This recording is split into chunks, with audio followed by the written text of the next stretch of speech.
एक दिन भगवान श्री कृष्ण अपनी द्वारिका में रानी सत्यभामा के साथ सिंहासन पर विराजमान थे और उनके निकट ही गरुड़ और सुदर्शन चक्र भी उनकी सेवा में विराजमान थे। बातों ही बातों में रानी सत्यभामा ने पूछा, हे प्रभु, आपने त्रेता युग में राम के रूप में अवतार लिया था। सीता आपकी पत्नी थी, क्या वे मुझसे भी ज्यादा सुंदर थीं? भगवान सत्यभामा की बातों का जवाब देते उससे पहले ही गरुड़ ने कहा, भगवान, क्या दुनिया में मुझसे भी ज्यादा तेज गति से कोई उड़ सकता है? तभी सुदर्शन से भी रहा नहीं गया और वह भी बोल उठा कि भगवान, मैंने बड़े बड़े युद्धों को मारा है, क्या संसार में मुझसे भी शक्तिशाली कोई है? द्वारकाधीश समझ गए कि तीनों में अभिमान आ गया है। भगवान मंद मंद मुस्कुराने लगे और सोचने लगे कि इनका अहंकार कैसे नष्ट किया जाए। तभी उनको एक युक्ति सूझी। भगवान मंद मंद मुस्कुरा रहे थे।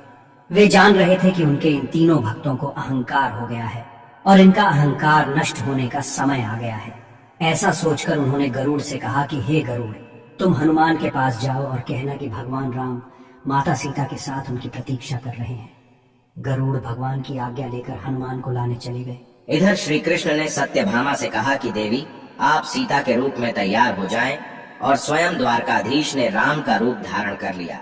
तब श्री कृष्ण ने सुदर्शन चक्र को आज्ञा देते हुए कहा कि तुम महल के प्रवेश द्वार पर पहरा दो और ध्यान रहे कि मेरी आज्ञा के बिना महल में कोई भी प्रवेश न करने पाए। सुदर्शन चक्र ने कहा, जो आज्ञा भगवान और भगवान की आज्ञा पाकर चक्र महल के प्रवेश द्वार पर तैनात हो गया।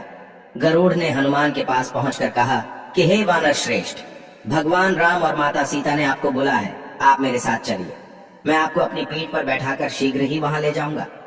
हनुमान ने कहा, हे गरुड़ जी, आपको धन्यवाद जो आपने मेरे प्रभु का संदेश मुझ तक पहुंचाया।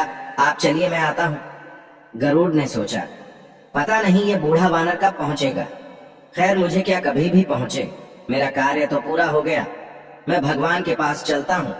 यह सोचकर गरुड़ शीघ्रता से द्वारका की ओर उड़ चले।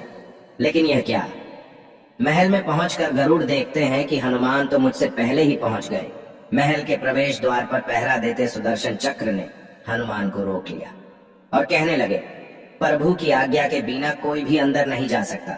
हनुमान जी कहते हैं, मुझे मेरे प्रभु श्री राम ने बुलाया है, मुझे अंदर जाना है।